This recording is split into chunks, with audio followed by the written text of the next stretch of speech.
Okay. La la la la la. La la la la la la la la la. La la la la.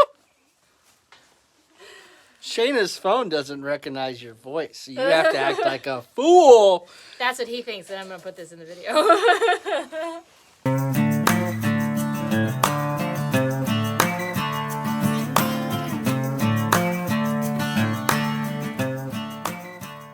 Hey everyone, welcome back.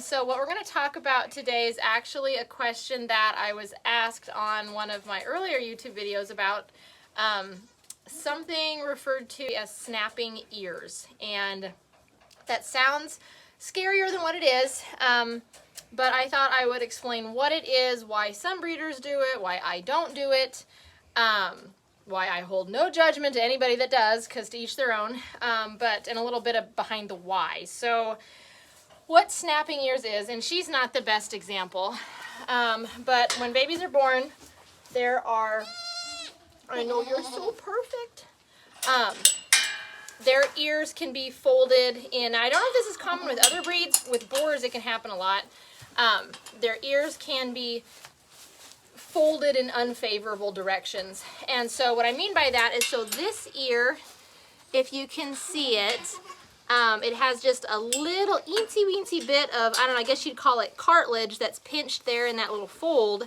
and it causes the ear to kind of have a cupped appearance. All right, well then there are some, see, in her other ear is actually started to smooth out as she's about 24 hours old, and it's starting to come out. Now, usually when the babies are born, the first thing that I do is when I see these types of folds, I start to just massage them out, and they usually work themselves out. See, like hers is already smoothing out on this side. And never mind her eyes. I have to treat her for entropion eyelids. That's another thing. It was a lot scarier procedure than what I thought it was, and it's not scary at all. It's actually quite easy. But anyway, and it works wonders, but we'll deal with that next. But so with these ears, okay, so they can be partially folded like this. They can be entirely folded. I can see what I'm looking at. Her ears are white, so they can be entirely pinched up like that. That's called a horizontal fold. Or I'll use this ear as the better example. They can be vertically folded, and so what that looks like is right along that that cartilage line, let's call it, it will be a hard fold. It'd be a vertical fold. Yeah, that's a vertical fold. That's and then, a disqualification. Yes, and we just treated a doe in the other barn where hers was like folded and like, she wasn't born like that, so a part of her ear must have gotten weak, and it was like folded to where it created like an opening into her eardrum, and that's why I didn't want hers to stay folded, and so we treated it. Actually, I think her ears smoothed out now to where it'll lay correctly. We had cardboard and duct tape for what, 2 days? 2 or 3 days, yeah. But so that's a little explanation about how the ears can look. So when it comes to the American Boer Goat Association, the standard expectation, the optimal look is that they have this smooth ear that lays totally flat, and they call it a dog ear, so it has that nice floppy long look to it. This horizontally folded ear, this is acceptable. So this is the type of ear, this is not a disqualification by ABGA, American Boer Goat Association standards. This is okay. What's not okay, and what is a disqualification if you were showing at an ABGA show a registered animal, is the vertical fold. So this type of fold where the ear folds the long way is not acceptable, okay?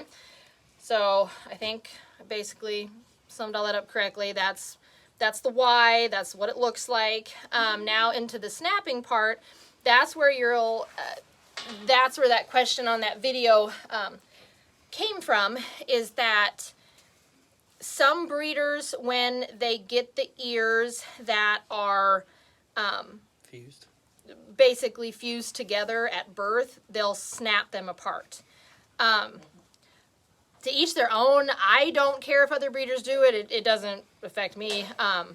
But I don't do it. I guess I look at it as if it's already that fused together, why bother trying? It's not a disqualification. If it's that fused together, it shouldn't cause any irritation or any other problems down the road. The few that we have had like that, they've never had problems. The few mature does that we have with folded ears, they haven't had problems. I know that's been my understanding, that the reason you should snap them is so like they can't get, I don't even know, debris or flies or foreign material down into that fold that could create, you know, some type of infection. But I've never had that happen, and I guess with the ones that are entirely fused, my thought process is if it's that fused together, what could get in there anyway? But most of the time, like even hers, I'm sure if I just stayed on this, it would start to lay. There's a little itty bitty spot where it's fused, but I see absolutely no reason to snap that.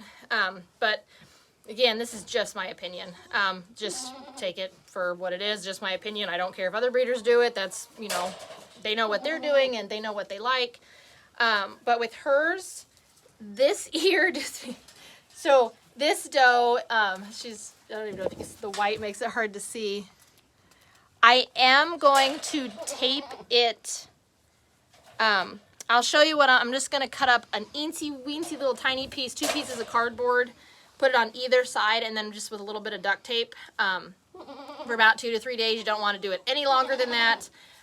To help straighten that ear out, just so it does get that. I mean, it's purely cosmetic for her. Just training. It's just training this cartilage in the ear, and it's purely cosmetic. I mean, she's otherwise totally fine with it. I'm actually much more concerned about her eyes right now than her ears. I know, you're so beautiful. But anyway, so I think that covers the what, the why, what we do.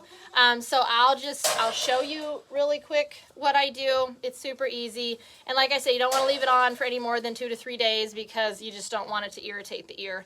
And we just treated one. Oh, there is one reason for sure when it comes to a vertically folded ear that I will tape them is that doe, she wasn't born with her ear like that. Oh, you're so sweet.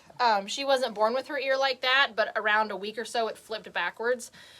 And it had left, what bothered me is that it would be possible for moisture to get directly into the eardrum because of how that ear had folded and flipped backwards. And so we had just cardboarded and taped her ear for 2 or 3 days, and just tonight we took it off, and her ear looks like it's going to stay the way it's supposed to. So, but anyway, let's go. Let me show you what I'm going to do with her.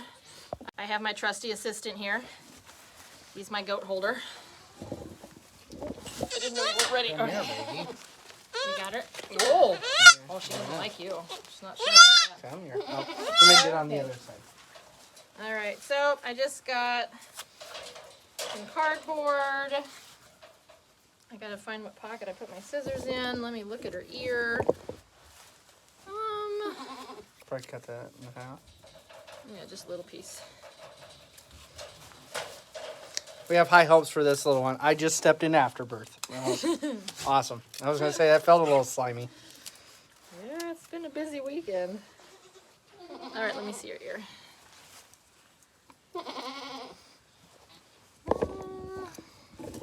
Maybe we'll put it this way. We'll do it long ways. Okay. I know. Hold on.